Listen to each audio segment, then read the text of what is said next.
Ladies and gentlemen, welcome to another episode of The Arena. Today I am pleased to be hosting the Senator for the Republic of Kenya, elected by the people of Homa Bay. Karibu sana Honorable Senator Moses Kajwang. Asante sana. Karibu sana kwenye show. Thank you. It is a pleasure to have you in Uasin Gishu. It is a pleasure to be talking to you. Asante sana. Yeah. Who is Moses Kajwang? I don't know whether I should go the official or the personal. Start with the personal, maybe. Well, the personal, an Adventist father, husband, passionate about reading. I call myself a bibliophile. By profession, I'm an informatic. That means I'm a specialist in matters to do with information technology, information sciences, and the likes. But the formal side, I'm the senator representing the people of Homa Bay. I'm now doing my third term. What are my areas of passion? Public finance management and climate change. I lead the climate change caucus in the Senate. Okay. I also lead the Public Accounts Committee in the Senate. What is your role as a Public Accounts Committee in the Senate? My job is to make sure that the money that we send to county governments is put to good use. And it is a mandate that comes out of the Constitution, that the Senate has been given the responsibility to oversight national resources that are allocated to counties. Yes. And when doing so, we rely on the reports of the Auditor General, and we try to confirm two things: that public money has been used lawfully and effectively. Because money can be used lawfully, but not effectively. The guys in counties can give you all sorts of records, vouchers, procurement plans. Yes, that is lawful. But is it effective? Is it having an impact on the lives of people? And over the years, I think I've been trying to push for effectiveness, value for money, not just compliance. So my job, there are people who say kazi yangu ni kunyorosha governors. Sio kuwanyorosha as such, it's just to make sure that wamepunguza ukora, wamepunguza utapeli, na wamehakikisha kwamba tukiwapea pesa zinafika in the places that it's supposed to get. What are the common things that you find in counties mkiendelea kugrill governors? I think there is still a lot of bad manners in county governments. Now I'll give you an example. I've been in Uasin Gishu today. You have projects that are initiated not with the intention of benefiting the people, but benefiting people who do procurements and tenders in counties. So you find that projects are inflated, and because they are inflated, when a governor leaves office, the next governor does not want to see them through. They are inflated, some payments are made upfront. So procurement and project management is one of the biggest problem areas in county governments. We also have the traditional problem of wage bill. Some counties, all the money that comes to them, you'll find probably half of it goes to salaries. The question is, was devolution supposed to create jobs, or devolution was supposed to create an enabling environment for small, business people to thrive, so that there can be a multiplier effect? So the wage bill is still too much. The procurement problems, as I've said, poor management of projects. Then you end up with a number of stalled projects, what I would call white elephants. And of course, there's still an element of corruption. But I could say that over the last 10 years, cases of rampant corruption, there's that brazen corruption. In the earlier years, you'd find a county, they've withdrawn 70 million shillings in cash from a bank. In a country where you are not supposed to withdraw more than 1 million shillings, or after 1 million, it raises the flag of anti-money laundering issues. And you'd find counties having arrangements even with banks, commercial banks. The county treasurer goes to the bank and comes out with 70 million shillings in cash. We saw those things. We've seen those things in our audit reports. But over the years, I think there has been an improvement on those issues of brazen corruption, because the banks have also tightened things, and EACC is also, on the door, and Senate is also making noise. So the loss of funds that we are seeing is likely through very well calculated, very well covered procurement issues. But as I said earlier, the problem is we spend so much money, but is it changing the lives of our people? The effectiveness. So again, as you've asked, the common problems, many programs are designed by county governments that are not effective. For example, Uasin Gishu. What Yes, kind of programs? Uasin Gishu is a classic case. 64 Stadium. This is a county of champions. Yes. You would expect that when it comes to sporting facilities, that Uasin Gishu would be top-notch. Yeah, 64 Stadium was launched by the former governor. Yes, it was launched by the former governor, and the current governor, the CEO, has been in office for 2 years. He has a responsibility to complete it. And we told him today, William Ruto inherited CBC. He has to fix it. Yes. William Ruto inherited debt. He must fix it. Come William on, Eurobond. Ruto, Eurobond, SGR, all that. That is what a chief executive officer does. He takes responsibility once he's in office. So 64 Stadium is stuck. How much money has been spent on it? Close to 800 million. How much more do we need? 400 million. So you have 800 million locked up in a project that is not benefiting anybody. That is a white elephant. Go to Ziwa, level 5 hospital. 400 million has been spent. Level 5 But Ziwa. But what is the value, what is the use of a hospital? A hospital is only effective if drugs can be dispensed, if injections can be obtained, if doctors and nurses are present. It's not just about the brick and mortar. Another white elephant. How much more do we need to complete Ziwa? Almost another 400 million. You go to the Jackson Mandago special needs center. A very nice idea, which was going to cost 2.5 billion over a couple of years. But it is a function of the national government. It is not a function of the county government. 170 million has been committed.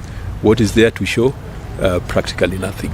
So we've seen quite a number of what I would call white elephants, and we've advised the governor and the county assembly that they must make sure that they take urgent action to convert those projects into usable things. If you've spent 400 million on Ziwa level 5, Makueni spent 150 million for a 200-bed capacity mother and child hospital. So we're asking, unless here in Uasin Gishu, people want first-class kind of hospitals as opposed to places like Makueni. We've seen the hospitals that were built by Nakuru during Lee Kinyanjui's time, and they spent a fraction of the money that has been used here. So we need to have discipline when it comes to project identification, project management, and project execution. Okay, can you share a notable instance where your committee's oversight led to tangible improvement in the counties? I think there are a number. Samburu. The governor Samburu was charged. The matter was prosecuted successfully, and he was convicted. And that followed a visit that my committee made to Samburu in the last parliament. Marsabit, the governor appeared before my committee, and he was not able to explain how 8.4 billion had been utilized during that financial year. And after coming out of my committee meeting, the following week he was arrested by EACC, and statements were taken. So there have been those instances where you'd say blood has been spilled. But there are also many instances where there have been internal improvements. Out of the advice that we're giving to the governors, we are now seeing more counties are establishing audit committees, more counties are strengthening the internal audit function, more counties are getting better reports. In the earlier years, you used to have adverse opinion, you used to have disclaimers. Kisumu, Nairobi, for the first 8 years of devolution, they had the worst audit reports. But because of the constant engagement we are having with them, they've been improving their processes, and now they are in the qualified opinion domain. Another area where we have seen our work have an impact is on optimization of on-source revenue. Many years back, no one used to look at the on-source revenue reports. And then my committee started looking at a report called the Receive of Revenue Report. Now we are seeing counties are automating, and we are seeing counties are now tracking deliberately, almost on a daily basis, the growth of their on-source revenue. So those are some of the areas where I think we've had an impact. Okay, pia umekuwa ukisupport sana mambo ya ugatuzi, lakini pia ukasuggest pia counties ipunguzwe. Kwa nini, ama unafikiria ikipunguzwa itakuwa na impact gani kwa kukata mambo ya corruption? You see, ile idea ya kwanza ya devolution haikuwa counties 47. The initial idea ilikuwa ni what you'd call regional tiers. Yes. And there were 13 plus Nairobi. Sasa wewe nikuulize, kuna tofauti gani kiuchumi kati ya Kisii na Nyamira? Hakuna tofauti. They are on the same. Kuna tofauti gani kiuchumi kati ya Homa Bay na Migori? Hakuna tofauti. Lakini angalia, nafikiria ikipunguzwa ama ikiwa ndogo ndio management inakuwa mzuri zaidi. No, that was not a problem, because that idea meant at the regional level you'll do the big plans, and then at the county level you do the implementation. At the regional level is where you're doing the representation, you're doing the planning, you're doing the coordinated development, you're doing the budgeting, and then the county and wards would still remain as theaters of implementation. Now you have 47 governors, all of them flying flags. Uliwaona wakati walikuja hapa devolution conference. This town was shut down because kila governor ako na magari mawili, kuna gari mbele, ingine nyuma, na kuna zingine ambazo zinabeba mawaziri. So governor anatembea na magari kama 10. Devolution was not supposed to create small lords in the villages.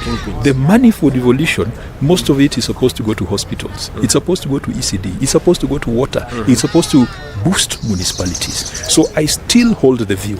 And this one, najua akina Professor Nyong'o aliniambia hapana, sisi tuko tu sawa. I still hold the view that 47 counties as the apex of devolution is a bad idea. One day we must be bold enough to change the apex of devolution to the original 13. Counties hazitakufa, lakini tutoe hii maneno ingine, siji kila county mawaziri 10, kila county MCAs 60. You know, we can have representation at a higher level. We can have coordination and planning at a higher level, but implementation, bado itabaki tu pale. Okay, bado itabaki tu kwa counties. So you still hold your position on reducing the number of counties? I still hold it. And do you know our devolution model? The closest equivalent is South Africa. South Africa has got provincial governments. Provincial governments still have counties, municipalities, and cities. And so you don't have 47 little kings, but you've got about 9 or so regional premiers. The Senate of South Africa has representation from those regions, because the Senate in South Africa is like the Kenyan Senate, which represents the interests of regional governments. So we need to look at what others are doing. Even Nigeria has got federal states, but those federal states still have some form of subsidiarity, smaller levels for service delivery. The United States of America is a federal state, but every state still has counties. Some states have boroughs. You know, they've got small units for implementation. I think one of the problems they're having is that Kenya opinions are driven by the elites, and the elites are right now benefiting from devolution because they're the ones who are leading those units, making money out of it. So they will poison public opinion that anyone who wants to rearrange devolution is someone who wants to kill jobs. No. We have enough money in this country to take care of everybody, to buy drugs, to have ECD, to have water, to have clean cities, and to have agricultural inputs. That can only be done if we reduce our wasteful expenditure on bureaucracy. Okay, as a chairman of the Public Accounts Committee, how do you balance between grilling the governors of the entire Republic of Kenya and holding your governor accountable for the job? How do you use it to your benefit, being the chairman of the committee? When I sit as a chair of the committee, I know that I cannot personalize and I cannot politicize and I cannot individualize my role. I am guided by the Constitution, the Public Finance Management Act, the Public Audit Act, the Public Procurement Act, the County Governments Act. That's my Bible for my job. So whether you are a member of my party, a member of my coalition, at the end of the day, you must demonstrate that you have used public resources lawfully and effectively. There is no party position on that. There is no party that condones theft. There is no party that condones wasteful expenditure. And so I have not had any crisis of confidence that maybe sometimes my governor might appear, governors from my formation, people like James Orengo would appear, and then I would get compromised. Because I believe that if the reference point are those statutes and the constitution, then one can do that job without being biased in any political or personal manner. Okay. As a close ally of the former Prime Minister, Honorable Raila Odinga, how do you navigate the dynamics of the audience participation in the broad-based government while still maintaining your identity as an ODM member? Yeah, we must make things clear that there are ODM members who have joined government, but ODM has not joined government. What ODM has with the ruling party is a memorandum of understanding. Okay. And you see, in politics, what binds political parties are coalition agreements that are supposed to be registered with the registrar of political parties. We do not have a coalition agreement pre-election or post-election. What we have is an MOU. My party leader Raila Odinga has always told us that number one thing you must do is to look out for the interests of the people you represent. So if talking to government can ensure that certain development projects are prioritized, go and talk to government, because we all pay taxes. Yes. We are all citizens of this country, and we all deserve and demand for service. We all demand for development. So it's been very clear on that. Number two, he has told us he is not a leader of a gang of sycophants. Raila Odinga has never been a sycophant in his life. He has always spoken truth to power. And he has told us, not just the young leaders, but all of us, that there is some sycophancy of baba na mama ile ambayo iliisha na siku za Nyayo. Hataki kuona kama kuna shida, tunasema kuna shida. Kama kuna shida CBC, tunazungumzia. Kama kuna shida SHA, tunazungumzia. University funding model, tunazungumzia. Kama kuna shida ya kazi, kama kuna ufisadi in recruitment of police, it is our duty as legislators to speak about it. So for now, we are, through this MOU and through some of our former members who are in government, we will support government initiatives that we believe are pro-people. But where there are initiatives that are anti-people, like abductions, Raila was the first one to speak out about abductions. Where there are anti-people policies, like undermining of devolution, you remember Raila spoke very strongly on devolution and the fact that National Assembly lazima wachilie pesa ziende kwa county. So we are not speaking from both sides of the mouth.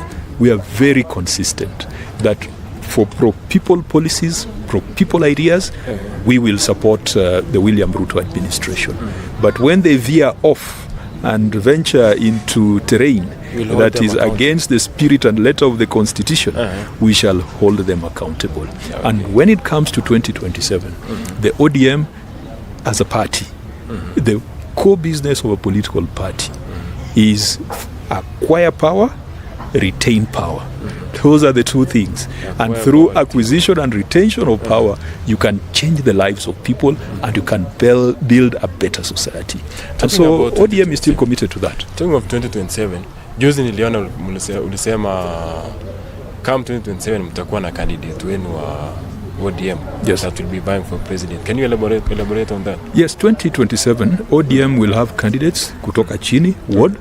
Tutakuwa na candidate MP, tutakuwa na candidate governors, senators, na hata for the presidency we are going to have a candidate. Now there could be coalition agreements that are done before an election or that are done after the election, pre-election coalition or post-election coalition. All those are opportunities that are available to us in law. But as things stand, the only reason why William would pick the phone and call Raila, of course, they've got some personal respect over the years, but Raila has the numbers. He has the numbers in parliament. He has the numbers in the Council of Governors. He has the numbers in the County Assemblies Forum. He's a man who controls a formidable political machine.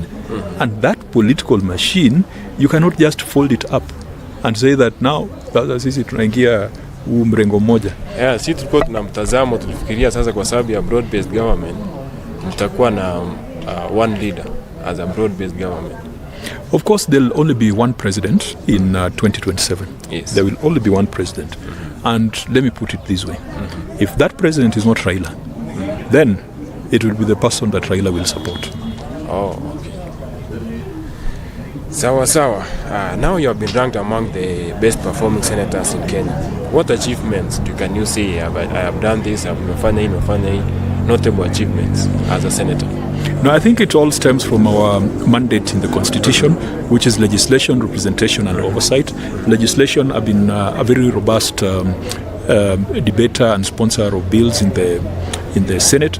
I sponsored the county boundaries bill, which will sort out some of the conflicts we are seeing in county boundaries. You've seen sometimes Nandi, Kisumu, people are fighting over county boundaries. Sometimes Elgeyo Marakwet, Uasin Gishu are fighting over resources that cut across the two counties. So the county boundaries bill, I was a sponsor. It is before the National Assembly, and I hope that it will pass because it was one of the NADCO priority bills.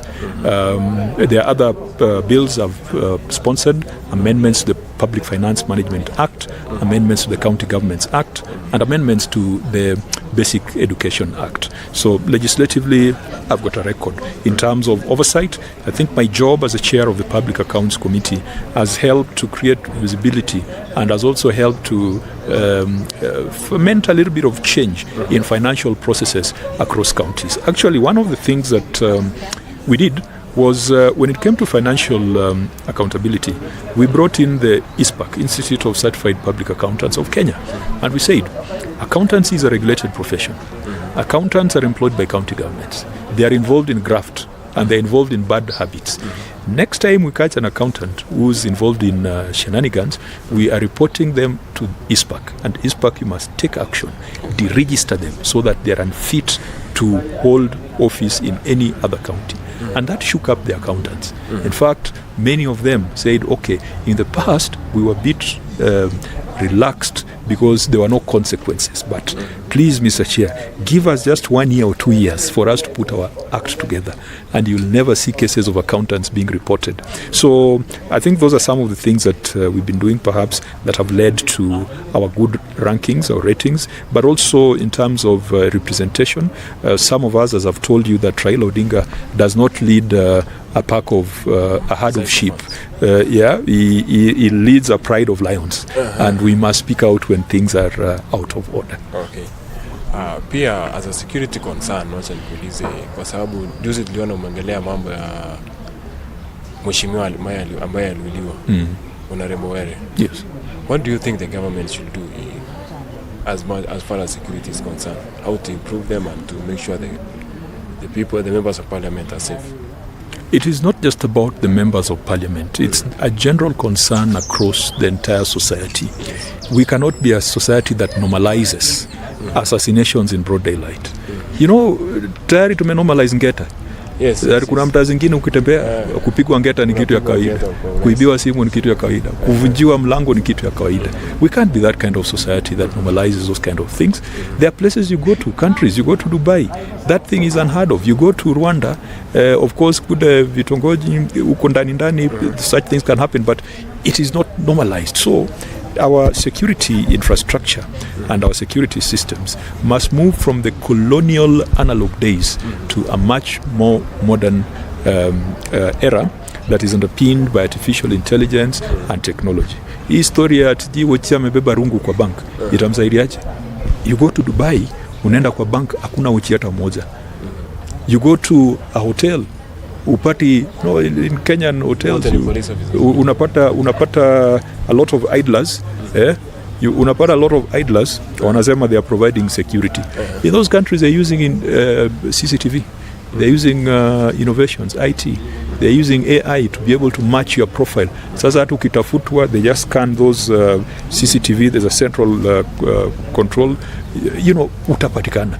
Hii yetu ati polisi amekaa pale na AK47 kwa bank. Polisi anategemea ngumi. Cheki, kila ATM huwa na polisi wawili. Si kila ATM huwa na polisi wawili. Kila bank huwa na polisi wachache ni wawili.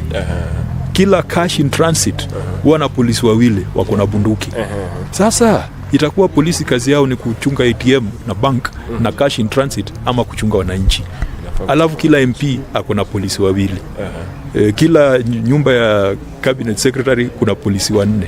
We are misusing our security services. Imekuwa na issue mingi sana kwa sababu other people are suggesting maybe security officers should be added to the members of parliament. Idea. Let's fix the root cause of the problem. What drives people into some of these violent acts? Poverty, unemployment, and economic setup that is rigged against people from poor and needy backgrounds.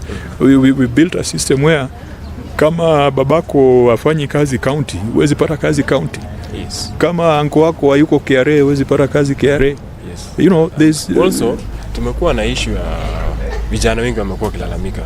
Wanasema when they apply for a job wanaambiwa they need to have experience maybe around 5 years. Sasa hawa lini ndio watapata mambo ya ajira? Kama sasa nikiapply kazi kama mimi niambiwe lazima niwe na experience ya 5 years. Hiyo 5 years nitapata vipi kama sitapewa hiyo ya kwanza?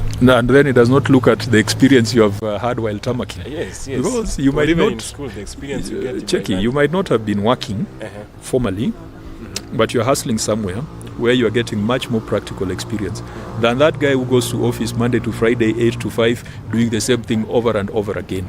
I think we must change our perceptions around this. But you see, ultimately, we must design a curriculum that encourages and trains people not just to be consumers of education and then we go and look for jobs, but that will promote more of entrepreneurship. There are certain countries that have managed to do that.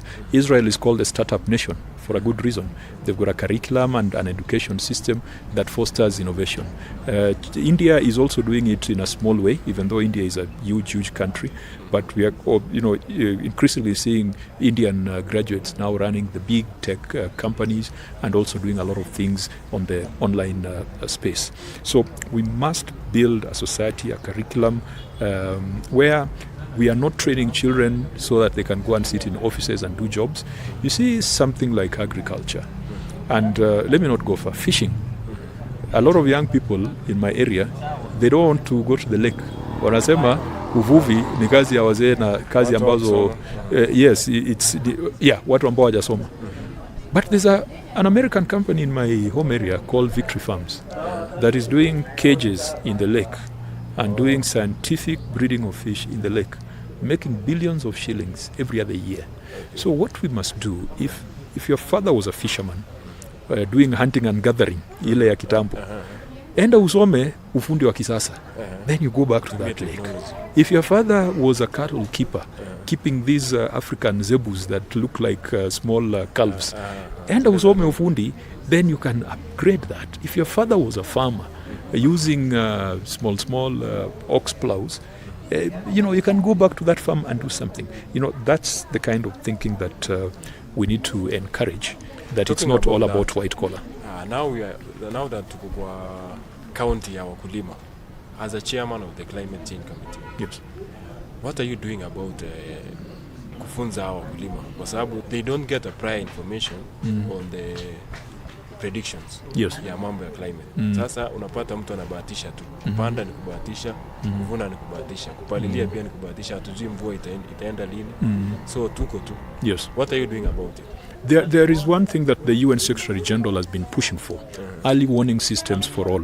Because we believe that some of these climate-induced disasters, if you have early warning systems or investments in early warning systems or access to early warning systems, you can tell in advance that there's going to be a cyclone, there's going to be a tornado, there's going to be a hurricane, there's going to be drought and famine in a certain period.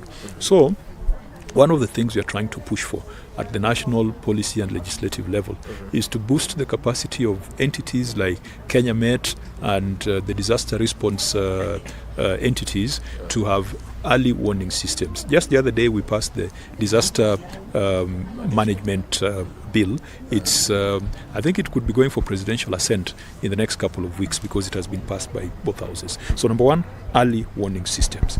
Number two, we must be aware that because of global bad manners, China, the US, etc., because Africa is a very small contributor to global pollution and therefore global warming. But it might get to a day if the global temperatures exceed the 1.5 degrees, or if they rise by 2 degrees, we will have a disaster. Do you know why we have good maize and good agricultural products doing well in places like Uasin Gishu? Because it's optimal temperature, optimal weather, the soil is good. Now, researchers say that if you have a 2-degree rise or 2-degree change in global temperatures, areas that were growing tea might not be able to grow tea. Areas that were growing Arabica coffee might no longer be able to grow Arabica coffee. And areas like Uasin Gishu might no longer be able to do the excellent maize and wheat and the other things that we are doing. So this thing is huge. So as a chair of the Climate Change Committee, we have been seeing how the rollout of initiatives like FLOCA, financing locally led climate change action, has been going. And over the last 2-3 years, the Senate has approved billions of shillings to come to county governments so that climate change activities, the mitigation, adaptation measures can be driven by county governments rather than at the national level. But there's much more work to be done at the global level. At the global level, I've been attending the conferences of parties. Last year, we were in Baku in Azerbaijan, and we were some of the strong advocates for a new model of financing. We call it the new collective quantifiable goal on climate finance, where we are telling the global polluters we need $1.3 trillion. It is unfortunate that Donald Trump is back in office. He does not believe in the climate crisis, but thank God he's there for only 4 years. I hope that Americans will get someone who will agree with the rest of humanity that the things we are doing are dangerous. But 2-degree rise, 3-degree rise, the things that we are used to seeing growing here, they might no longer grow here. And actually, final points, I was reading an article saying that there are parts of England where now it's possible to grow tea and coffee because of climate change. Yes. So it's a serious thing that it could affect the beauty. Uasin Gishu is like the Garden of Eden, because anything you put in the soil grows. But with a 2-degree rise in global temperature, that might change. Tukimalizia, unaweza ambia nini vijana wenye wanawatch issue? No, I want to encourage vijana. Kwanza, whatever the young people have done to this country in the last year during the finance bill, that was one of the most important revolutions. In fact, I would say after the 2010 constitution, last year was one of the most momentous moments in the history of our nation, because you have forced the bosses to listen. You have forced the politicians to listen. You have forced the politicians to take you seriously. I can see now John Buddy, when he's doing his budget, he's walking around. Anaongea na vijana. Anaongea na vijana. And he's so careful. He's so careful. He does not want to add taxes. I just want to encourage young people that this country belongs to you. And those of us who are in leadership right now, we must deliver it to you, bequeath to you a country that is fit for you and your children. And to date, there is no difference between a Gen Z from Uasin Gishu and a Gen Z from Kilifi. Perhaps it's just the names that differ, but the level of intelligence, the level of exposure, and the level of aspiration, everyone wants a good life.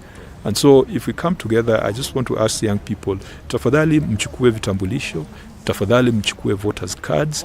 You don't have to be a politician going to public rallies, but that one vote that you're going to cast in the next election will determine whether Kenya becomes Singapore or Kenya becomes South Sudan.